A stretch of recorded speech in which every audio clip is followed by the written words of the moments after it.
Hello and welcome to yet another one of my retro games that was taken from the Commodore 64 plug and play. This is Super Cycle. Now I had this game when it first come out years and years and years ago, and back then I used to think it was the best motorcycle racing game ever. Obviously it looks very dated these days, but I mean, back then it was just so enjoyable, and I like the fact that you could customize the leathers and the colours of your bike and everything. I thought that was ace. I thought that was really cool. But now obviously by today's standards it's nothing particularly special.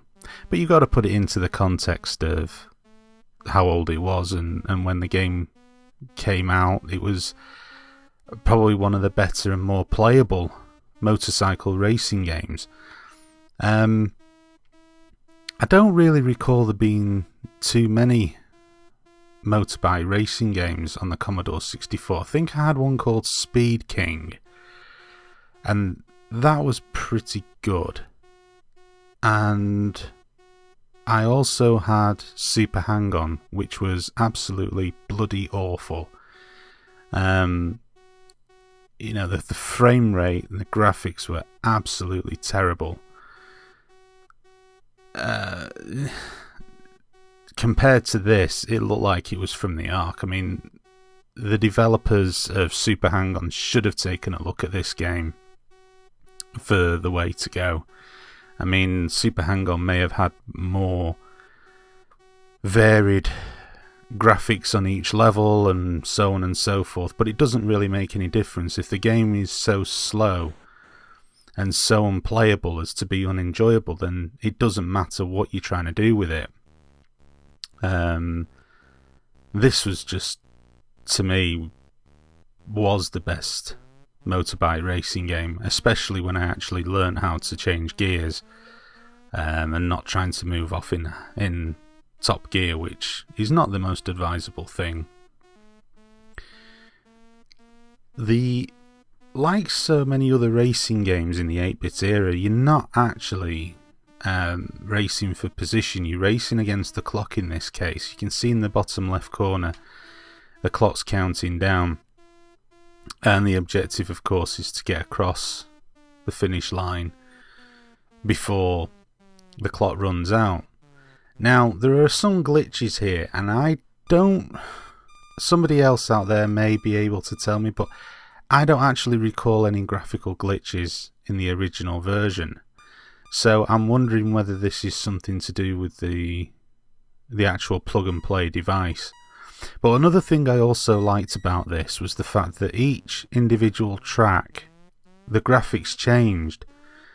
And again, that's something you take for granted these days, that each circuit looks different to all the others, but that wasn't always the case. If you think back to the reviews I did of Pit Stop and Pit Stop 2, aside from just a different layout of the course, the actual graphics remain the same, and that was a bit frustrating.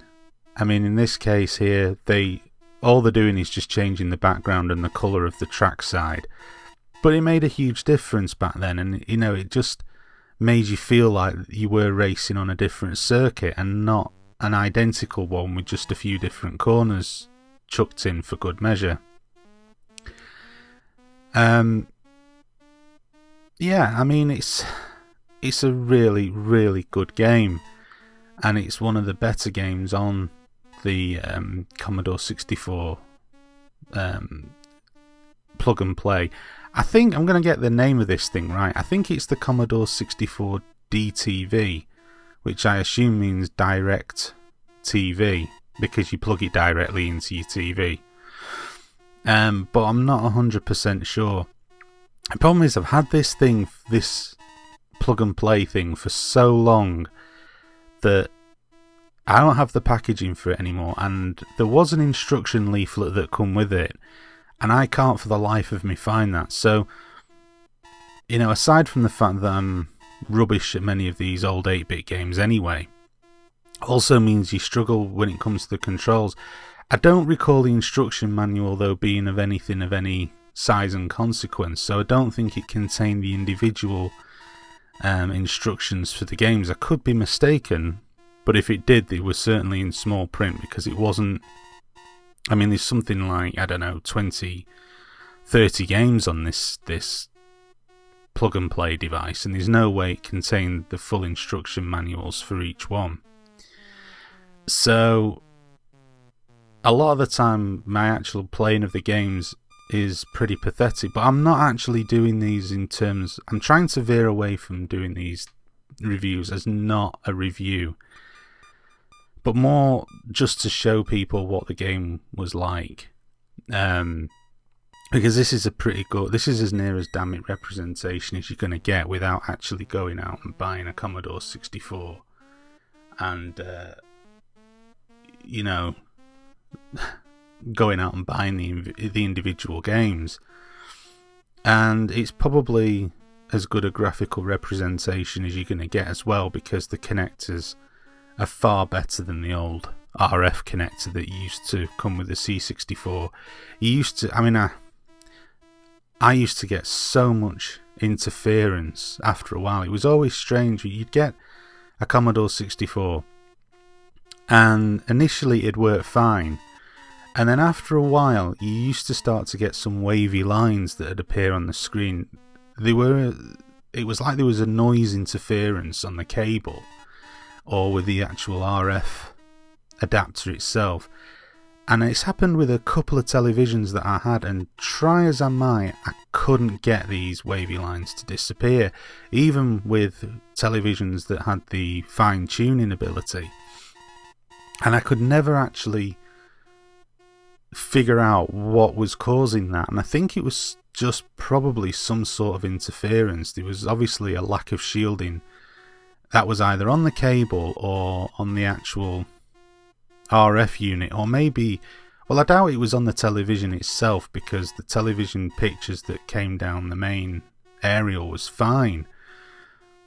So I can only assume it had something to do with a lack of shielding or something like that. I honestly don't know, but it used to really drive me mad.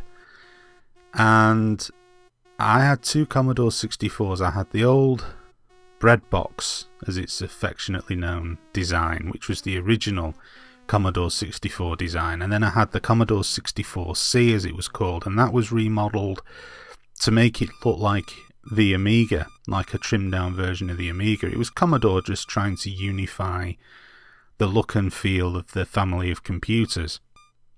Now, I had the same problem with both, but that was on different televisions, so it was neither the TV, so I can only assume it was some design issue with the actual video output of the Commodore 64, though I'm not entirely sure.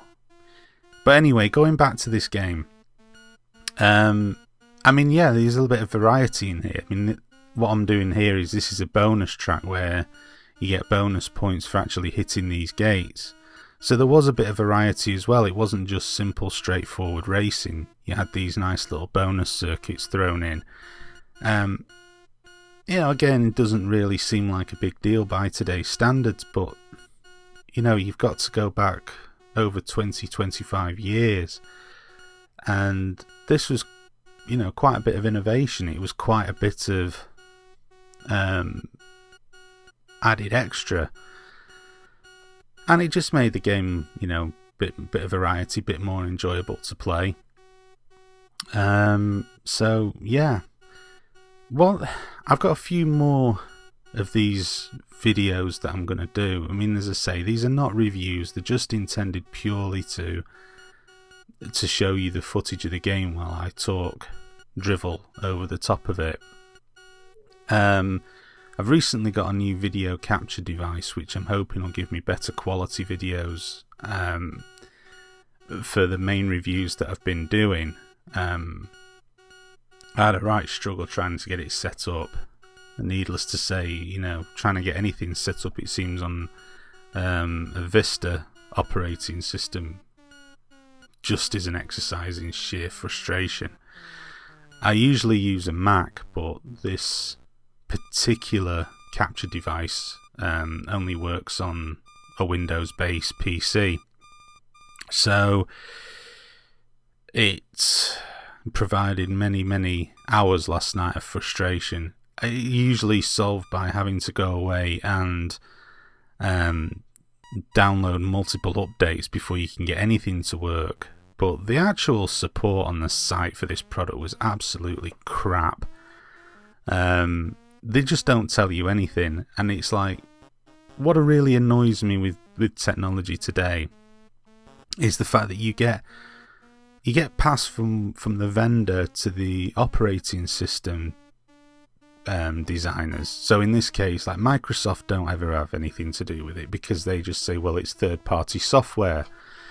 And the vendor of the third-party software says, oh, it's something to do with Vista. And it's like, all I want is to use the bloody product. I'm not bothered whose fault it is, just somebody has to take the responsibility to fix it. And it just seems par for the course that people like to blame one another, but nobody actually likes to resolve the problem. And it's quite annoying when the product itself is new. So there shouldn't be any issues with regards to working with Vista or Windows 7. But looking on the site, there appears there's issues with Windows 7 and Vista, and eventually I managed to get a workaround. It was something to do with the video card not having a DirectX 9C authentication, although it had DirectX 11 authentication. So it was something to do with having to download I can't even remember which update it was. I mean, I had about 34 updates that I had to wade through last night before I could upload or record that Battlefield footage that was the previous video. And then by the end of it, I think I was ready to put my fist through my laptop screen, and just about had enough of arsing about trying to get it to work. So it actually works now, so hopefully I can get on and record some better quality footage. The footage for these videos is probably about as good as it's going to get, because they were just basic RF connectors on the actual plug and play device. So these are just wired through my older video capture card on my Mac, and again, that was just something which it's just a pretty basic, straightforward capture card. But because, I mean, obviously the plug and play thing is pretty cheap and probably pretty nasty as well, the image quality that comes through on the capture card isn't that great. It's okay on the television when you're playing it, I have to emphasise that point, but on the actual capture card itself, it's none too great. So yeah, this has been a pretty long and rambling video for Supercycle. I think I got carried away while I was playing it. I was actually enjoying playing it quite a lot, so I just seemed to record a lot more footage. But yeah, I mean, Supercycle, I really enjoy playing it. It's a great game. It still is a great game. So I've not got too many more of these videos to go, so just bear with me if they're boring the hell out of you. But anyway, thanks for watching.